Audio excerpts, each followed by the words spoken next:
Thank God it's Friday. Hey there, Escalarians! What's up? Pam here, and this is CEU Friday Features. Universidad Centro CEU ka na, Escolar. CEU ako. New year, new CEU Friday Features episode for you. For this episode, I will be joined by an Escalarian with a good story to tell about true leadership.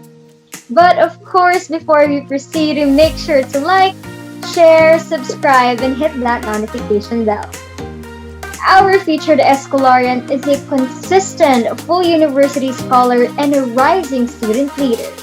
And just recently, she placed CEU Malolo's College of Hospitality Management into the third spot against 86 different universities worldwide in the Junior Tourism and Hospitality Management Association of the Philippines Leadership Training Bootcamp 2021.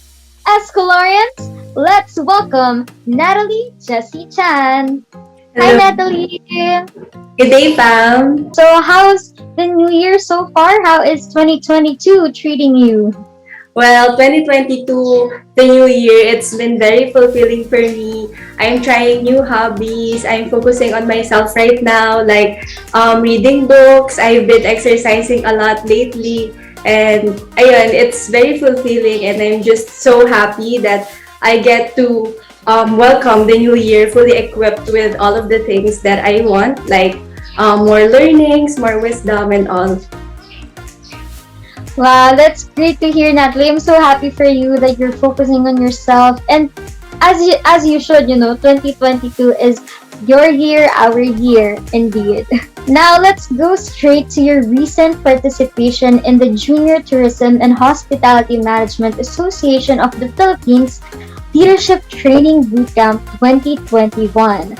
Can you tell us about that bootcamp and how did that change your student life? Well, the bootcamp, or initially the Junior Tourism and Hospitality Management Association of the Philippines, also we call that as JTH MAP. It is an organization that was established in 2019 that creates leadership opportunities for students in the industry, and also they develop like student engagement through the events and programs that they held, and one of which is the leadership training bootcamp, which I have participated in. It is held annually every summer. It is a 5-week long bootcamp po. It is parang training that all of the delegates, and during my time, there are 86 universities in the Philippines that have participated with their corresponding representatives, including myself from CEU Malolos. And it is a bootcamp po that we converse with different industry professionals. They give us seminars, they give us talks about the topics involving leadership, and after that we are given like sort of like a challenge or a task. Dun po kami nag-agreedan or may points since it is a competition. But surely wala po, we attend lang pero we don't know what to expect talaga. Wow, that's nice. That's so nice to hear. And I'm so happy for you that you got to experience such a life-changing boot camp here in CEU. Now, can I ask you, what are your greatest takeaways from your boot camp experience? Since I've said earlier, Pam, na I've been reading a lot. Well, nung nasa bootcamp po ako, I read this one phrase from the book of Mark Manson, and he said there that an individual is measured not by his success, but his willingness to try. And that just speaks to me in so many ways. Like, because when I joined the bootcamp, I took yung mga seniors ko as an inspiration, because before I joined the bootcamp, meron na pong ibang mga Escolarians na nasa JTH MAP na, that are part of the JTH MAP. Like, Kuya Ricky, they are part of the nationals na. Kuya EJ, siya yung dating tumakbo sa bootcamp. So, I realized that time na yung wins nila and all their success is because they tried. They went through the same process as me, and if I want to be like them, then I can be kung magta-try lang ako. So, I guess that's my greatest takeaway from the bootcamp.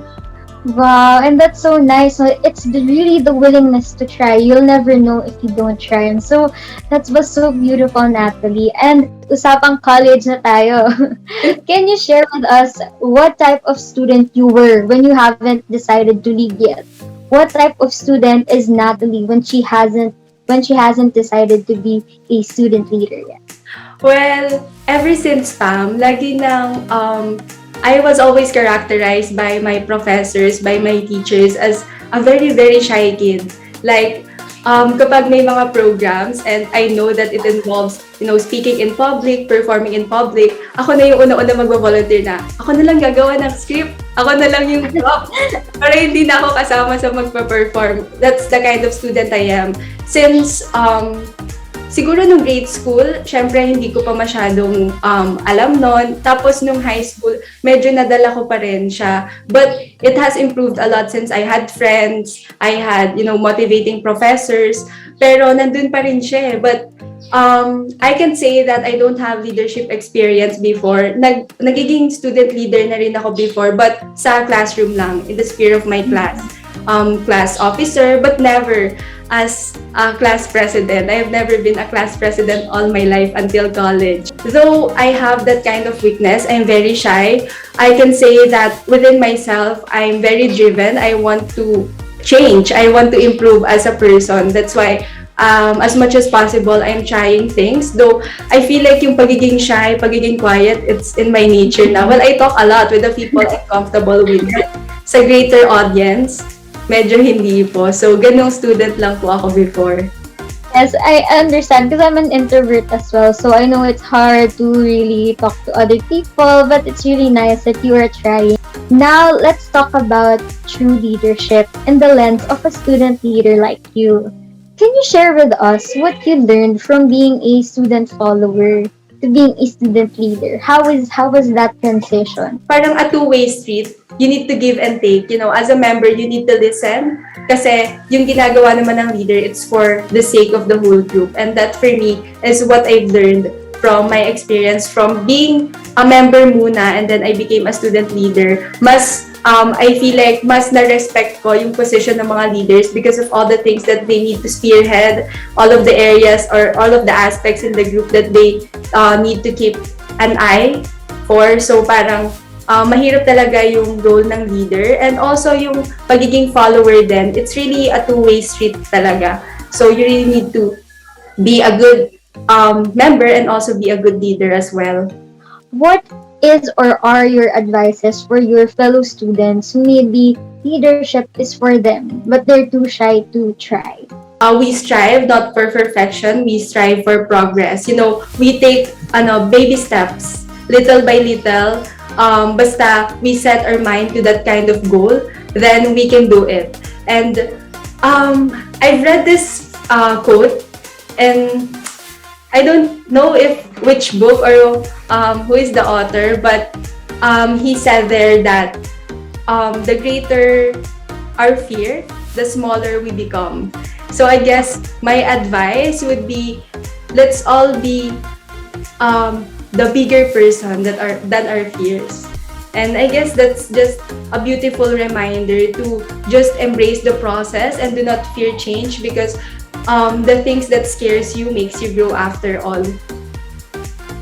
Thank you so much for sharing that beautiful advice, Natalie. Now, speaking of the advices that you gave to your fellow students, we've actually asked Escolarians for their personal questions about student leaders. And this is actually the last portion of our interview and our special segment for this episode, which we will call Escolarians.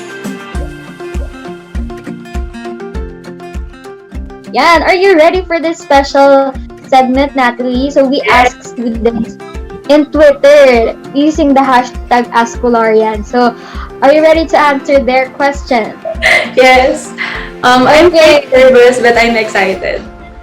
Huwag kang kabahan, kaya mo to. The first question from the student is, I've been curious for so long to this question. Why do the other student leaders seem like naturally strong ang audience rapport nila? Like, ang bibilis talaga nila pumick up sa vibes ng tao. Well, there are times when other people, it's innate. It innate sa kanila yung ganong trait. But then, there are also student leaders who just practice, who just, practice at home, practice in the mirror. When in my case, ganun yung ginagawa ko when I need to communicate with other people, especially when, well, in my course, we do tour guiding. I try to speak with my family members. I record myself and I see kung saan ako nagkamali. Next question, Natalie.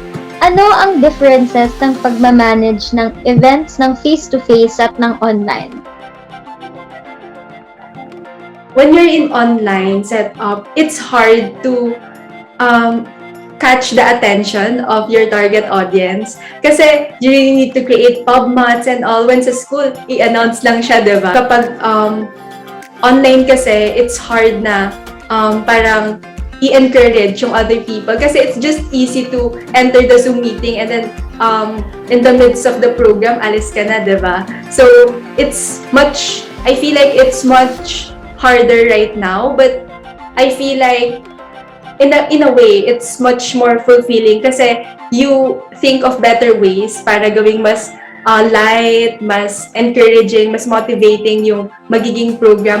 Next question, Natalie. This is from our Ascolarian NP din. Natutulog pa po ba kayong student leaders? Ano ba? Grabe. Minsan wala na. Joke. As much as I want to say that I have a good time management, that I can manage all of the things that I want, may time talaga na gano'n, na minsan madadeprive ka sa sleep. Kasi sometimes, hindi mo rin masasabi, like, you have this academic deadline, and then, meron meeting, and minsan dalawa yung organization na kailangan mong attendan. So, minsan nangyayari talaga siya. Minsan hindi naman sa hindi ka matutulog, siguro mas less lang yung time na nagsisleep ka. Our episode with Natalie today emphasized in us the power of trying, the willingness to try, and how this process of trying can bear fruits in the future.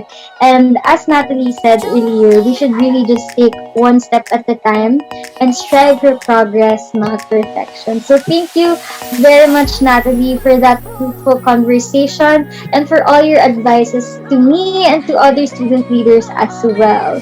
Thank you so much. Thank you all. Bye. Bye. And that's a wrap. Do you have someone in mind that you want to be featured in our show? You can comment their name and what topic you want us to discuss with them, and we'll surely get on that. See you in our next episode as Florians. Again, Cam here, and this is CEU Friday Features.